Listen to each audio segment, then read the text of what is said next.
Hey, Jalen. I wonder if you could just tell us a little bit about the challenge of preparing for an offense that you don't have tape on, even though you know the personnel well. How surprised do you expect to be by some of the things they do on Sunday? Yeah, I think the biggest thing is when you're going against, like you said, a team, new offensive coordinator, you just kind of gotta go back on the recent things that he did as far as the team that he was coaching before. Of course, we know that he's gonna throw a few wrinkles in that we're not used to, and we haven't seen this being the first game. And when that happens, we just gotta bow up and play our type of football and dictate the tempo. John and then Les. Hey, Jalen.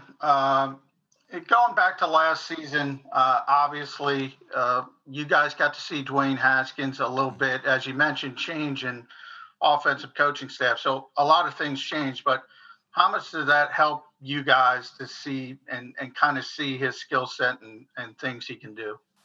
Yeah, it's not like we're going into a game and he is a rookie quarterback. We have played against him. We do have tape on him from last year, so knowing that you can kind of tell what throws he can make, what throws he doesn't like to make, certain coverages, whether it's man or zone. And like I said, that's kind of how when they do throw certain wrinkles at us and we are in certain coverages, we have to kind of key in on those type of things. Les and then Mike. Howdy, Jalen. How you doing? All right.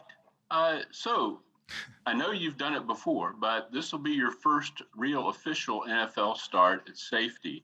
What are you telling yourself to be mindful of? What's uppermost in your mind as you prepare to do this for the first time officially?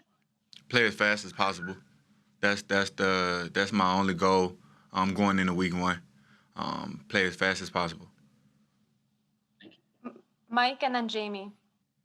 Hey, Jalen, you obviously have a long history with Ronald Darby. You're not going to go up against each other on the field, but what's that relationship like? What was your reaction when he signed with Washington in his hometown?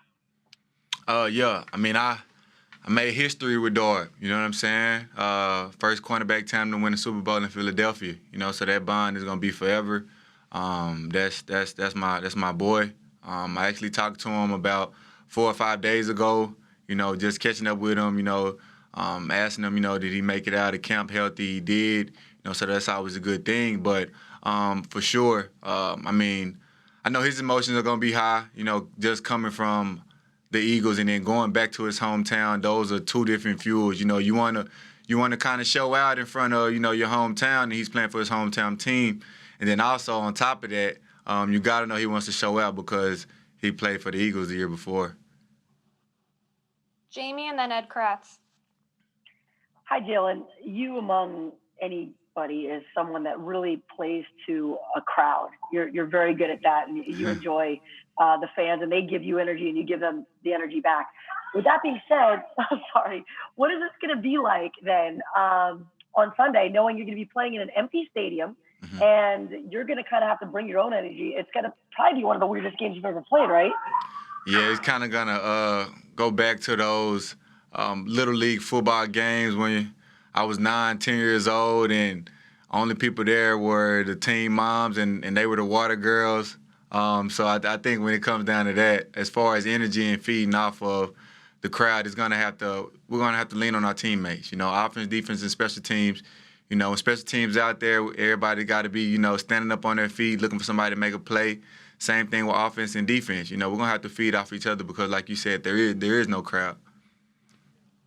Ed Kratz and then Ed Benkin. Hey, Jalen. Just to ask you about Slay. He looks like a pretty fun guy when we talk to him on these calls. What's he been like in the locker room? How has his presence kind of helped you guys in that locker room? Yeah, Slay, man. He's you said the description, funny guy, upbeat guy, man, and I think that's a great thing. You have a guy who's come to a new team. He could have had his own ego. He could have felt like he was the top guy. He was coming in and he was just gonna come to work, not talk to anybody, and go home. But he's the exact opposite, and I think that's a great thing. Him being a leader on our team, instantly, showing that he's willing to work hard, practice hard, and also, show commodity amongst the guys in the locker room and on the field. I think that's a really, really big upside for him. Thank you. Ed and then Dave. Hi, Jalen. Kind of as a Darius Slay follow-up, it's only been training camp mode, obviously, but what's it been like having a shutdown corner like him on the field? He kind of went out. We'll go to Dave, and then we'll go back. He looks froze on my Yeah. screen. Okay. Yeah. Go ahead, Dave. Hey, Jalen, you're obviously making the position switch, and we haven't seen this defense in any preseason action. Are there things that you won't know until the game happens on Sunday about this defense and your role in it? Of course. Like you said, no preseason games.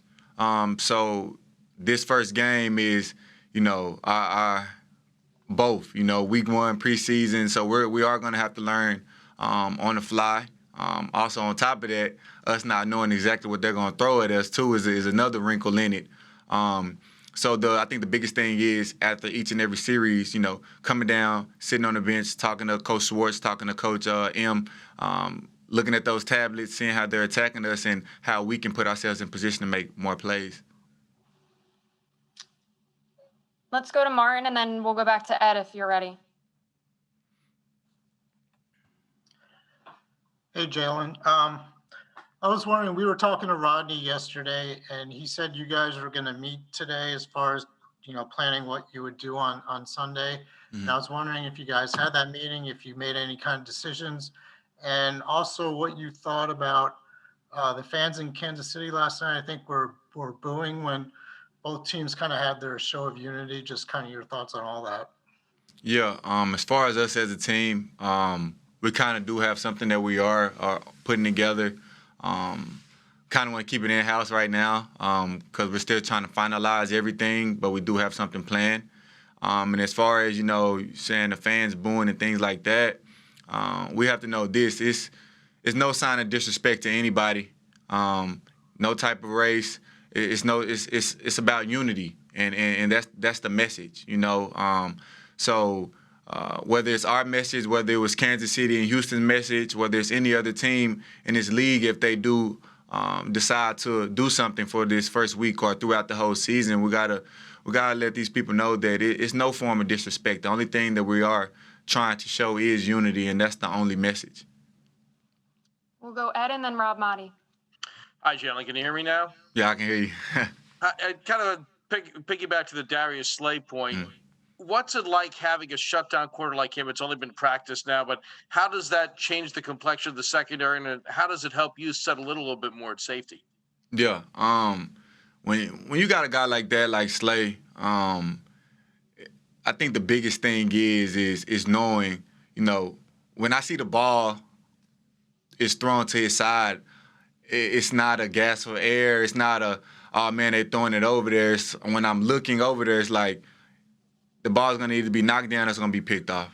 It's one or the other. And I think for me, when I have that confidence in him and him having that confidence in himself, it just boosts everybody else's, confidence on the whole defense. We have time for a few more, so we'll wrap it up with Rob, Jeff, and Zach.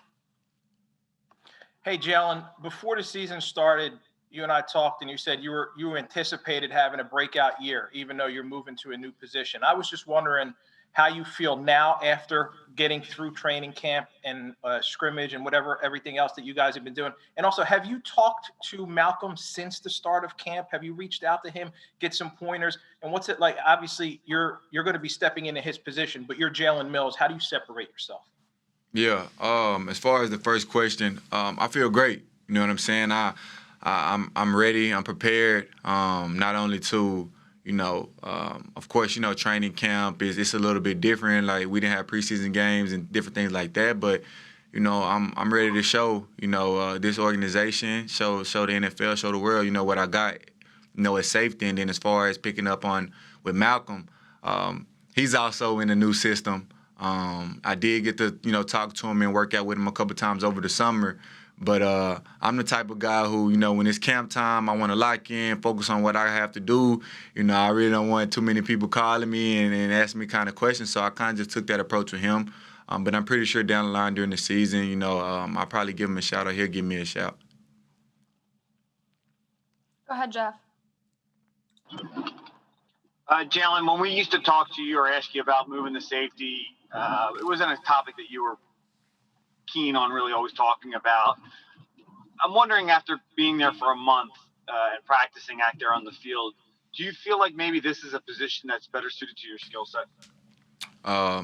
As far as that goes, I think from high school on up, going to LSU, I was always taught, be a defensive back, and by me saying that is not being a one-dimensional guy, not being a guy who can, only play corner, or a guy who can only play safety, a guy who can only play nickel or dime.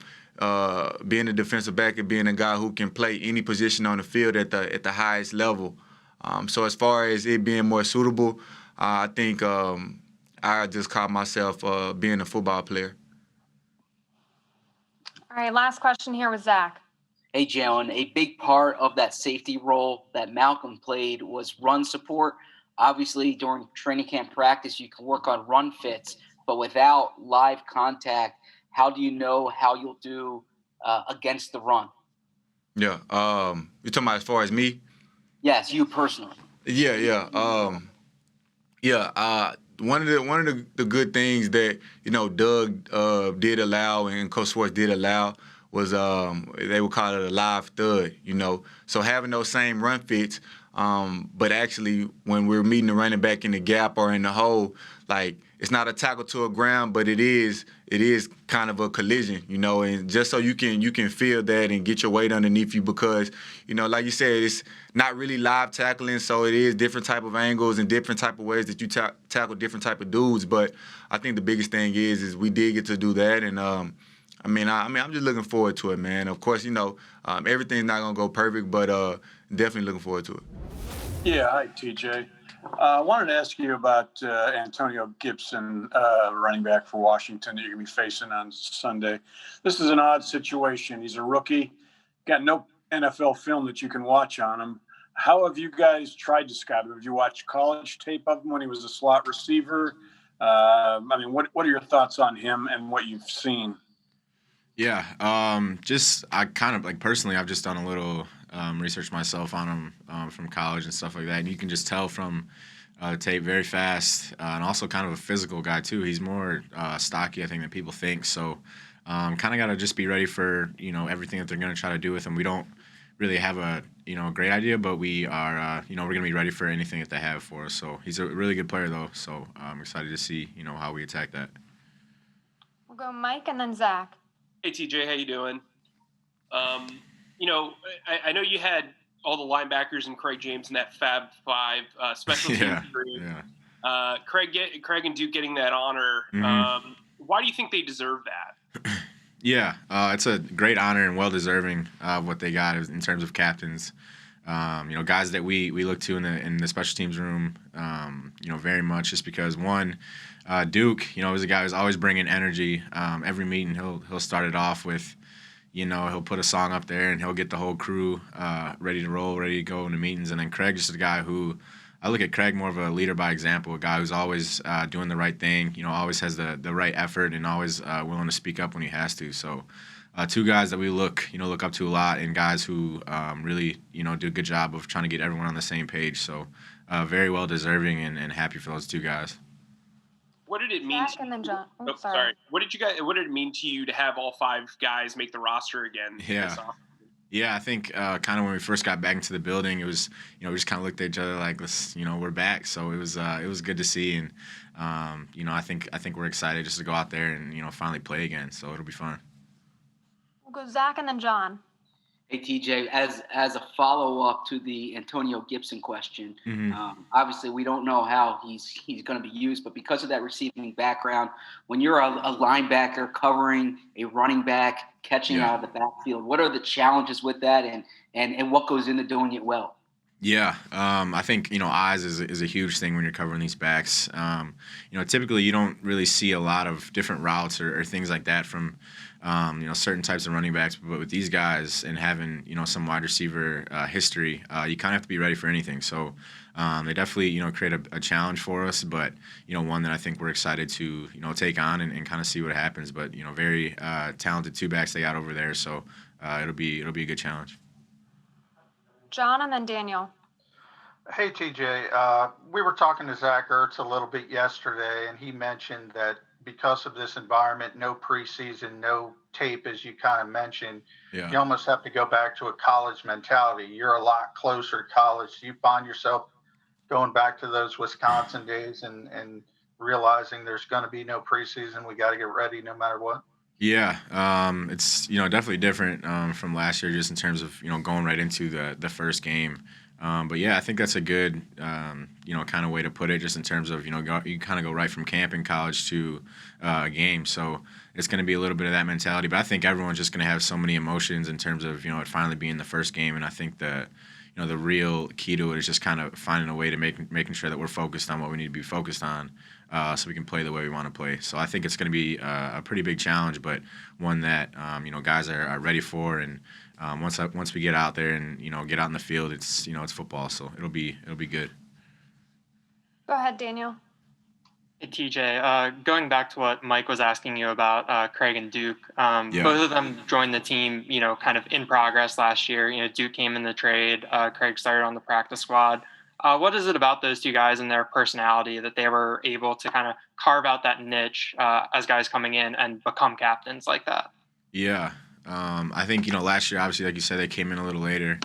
But when we got out that next week, it was guys who were showing up on film and making plays. So guys who earned respect very quickly, just in terms of what they did on the field, and then off the field, I just think their personalities are contagious in terms of their energy is going to be followed by a lot of people. So a lot of guys will look to them to set that tone or set that energy for the day. And once we kind of get that going in our meetings, it kind of carries over into the field. So.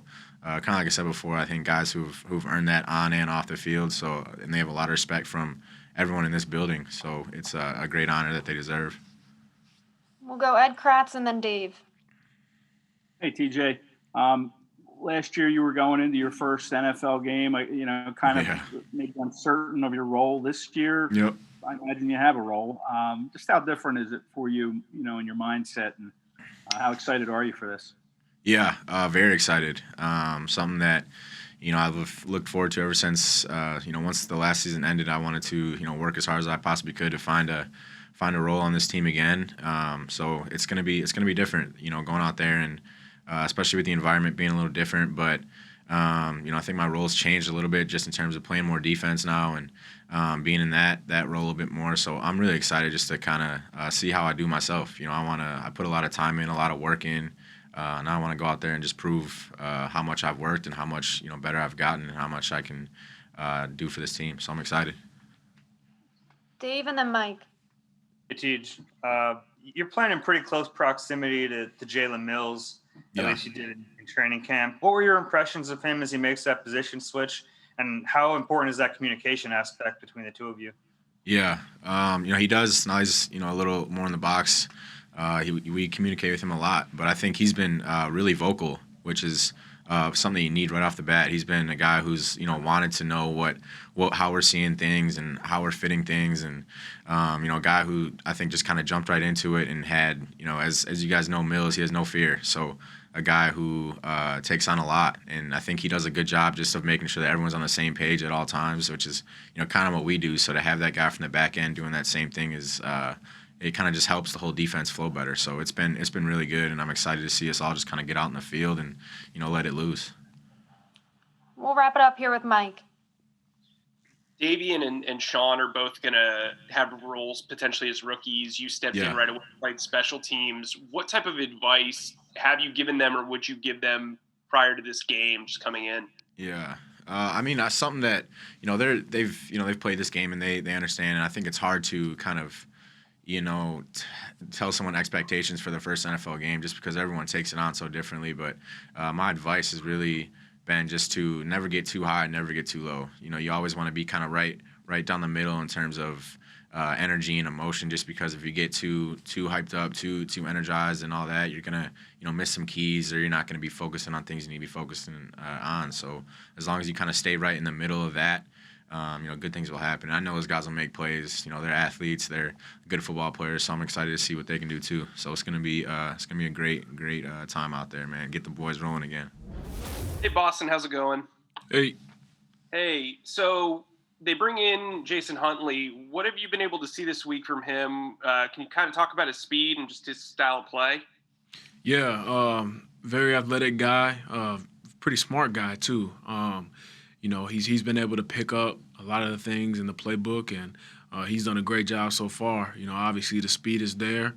He's put that on display every day in practice, and it's been cool. It's been cool to see him. I actually know a coach from New Mexico State, so we were kind of talking a little bit about him and all that good stuff. And good dude, real good guy. Les and then Martin. Hey, Boston. Hey. So with Miles coming off an injury like he is, do you expect a larger role than you might otherwise have Sunday? What do you think your role will be? Yeah, I'm just prepared for whatever Doug wants me to do. Whether that's rotating or to take on the workload. I'm ready for whatever he wants me to do. Martin and then Dave. Hey, Boston, that was kind of my question, but I guess I can pivot to the fact that do you feel like how you can handle like that increased responsibility if you have to do more, especially comparing where you were at this point last year and everything? How you feel about that? I feel pretty good about it, man. I definitely trust in the coaching staff. I trust in Doug P. I trust in Deuce, and I trust in myself. I think that they'll put me in situations to be successful. And from there, I'm trusting in my preparation. And I'm just going to do my best to stay humble and just stay present in the moment. And the plays will come to me. Dave and then Ed. Boston, I've seen you be pretty active in raising funds for hurricane relief in Louisiana. I'm sure it's a very personal subject for you. How did you go about deciding how you would do that, and how's it going so far? Yeah, it's going really well, man. Just kudos to my agent and his team that have really been working alongside me and raising efforts for Hurricane Laura, man. And the reason is just I know a lot of people aren't familiar with hurricanes and just the devastation and the damage that they can cause over time. And the fact of the matter is that Lake Charles isn't necessarily the biggest city, and I think they're estimating anywhere from $8 to $10 billion in damage, and it just wasn't getting as much national attention as say New Orleans, and obviously the geography of New Orleans is definitely it was definitely hit pretty hard whenever Katrina came through and everything like that. But still, with Lake Charles being kind of a more rural area, there was still a lot of significant damage done. And so just wanted to team up with, my agent and just try and get some funds down there, because I know, every penny counts, every penny matters. And I just know too well about going through that, not having food, not having water, not having electricity, and then with the pandemic too, they have a lot of stuff going on down there, and so I just felt led, because it's in the state of Louisiana, just to help. Ed and then Zach. Sorry, hey Boston, can you hear me? Yeah, that's great. Kudos to you for putting that together. I just wanted to say, I think you're the reigning NFC Offensive Player of the Week, based on, I know it's been, many months, but how much confidence did what you did last year late, especially, kind of carry into the off season for you? Yeah, man, I feel like every time I step foot on the field, I felt like I got better, And I would just say I'm thankful for Doug P. and Deuce and Howie for putting the confidence in me, or having confidence in me and putting me out there on the field. You know, I've always had confidence in myself and being able to perform, but obviously being able to be out there and put in situations where, you know, my number is called and it's, you know, third and 2 or 3rd and 1, and just being in situations like that where my number's been called, you know, obviously it's definitely helped me out. So like I said, I'm just looking to keep stacking, keep building on that, and you know, whatever role it is, I'll be prepared for it. Zach and then Mike. Hey, Boston, I don't know if you saw the game last night, but Clyde Edwards-Helaire had a big game, obviously. He's built similarly to you. What does it say when players built like that get that type of opportunity and have that type of success? You know, and I've talked about this in the past. First of all, he's a boot boy. You know what I mean? He's from Louisiana, so I'll just put that out there. But nah, man.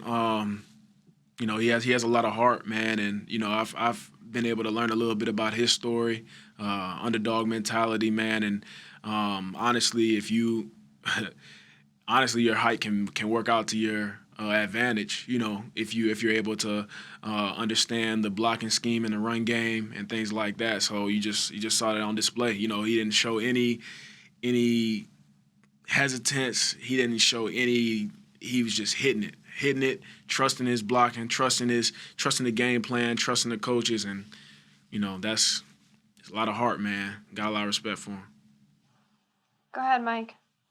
Boston, we saw Nate Gary do long snapper snaps. We saw Zach Ertz as a holder. We all know that you're a former high school punter. Have you gone up to FIP and volunteered just in case to be an emergency punter if something happens to camp? You know, just in case, you know what I'm saying? I'm just trying to, you know, improve on my value as much as I can.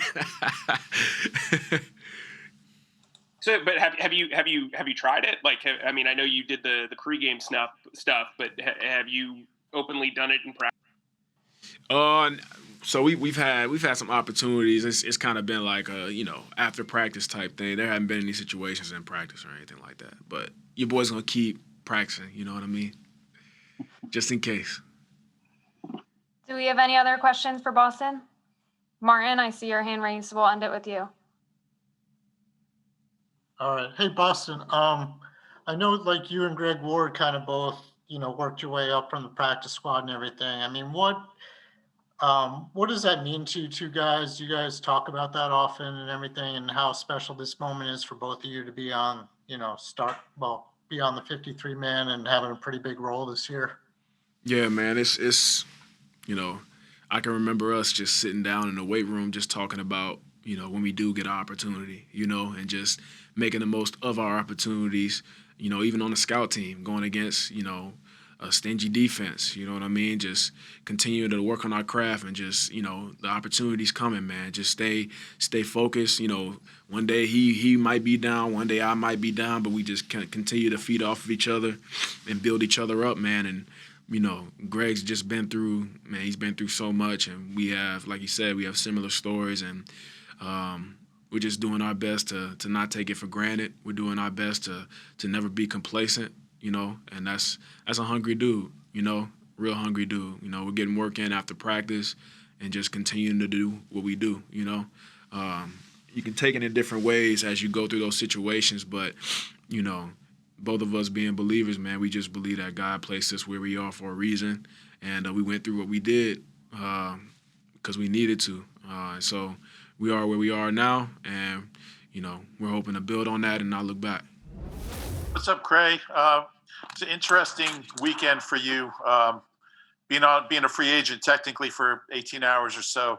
What did the Eagles tell you before they released you about bringing you back? And, you know, were you tempted to look at other offers during that period? Had some interest, but to be honest, I'm just thankful to be back, man, with the Philadelphia Eagles. I love it here. I love the city. Love playing for the fans and the guys on this organization. Let's go Dave and then Mike K. Hey, Cray, I knew fans liked you, but they were really upset when you got released. Did you realize that it was that deep with this fan base?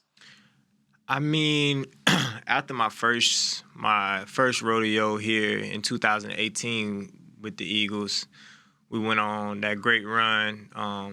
Obviously going to the playoffs, second round, and me getting an interception that first play of the game on Drew Brees, and then just following up the year after coming off my injury strong. I knew I had like some strap ENT fans out there, but I didn't know it was that deep, So I applaud them for that. I appreciate it, and what I'm saying, they rocking with me. Did you see some of the comments last weekend? Yeah, I did. I actually did. Mike and then Ed. Hey, Cre'Von.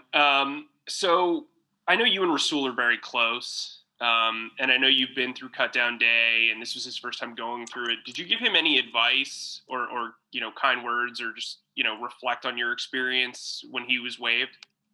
Me and Rasul, we talk a lot. We close. That's my brother.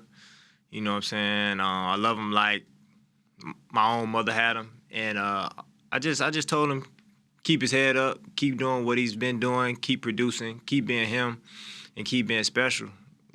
Keep putting God first in everything you do, and control what you can control, and everything else will fall in place. Ed and then Les. Hey, Cray.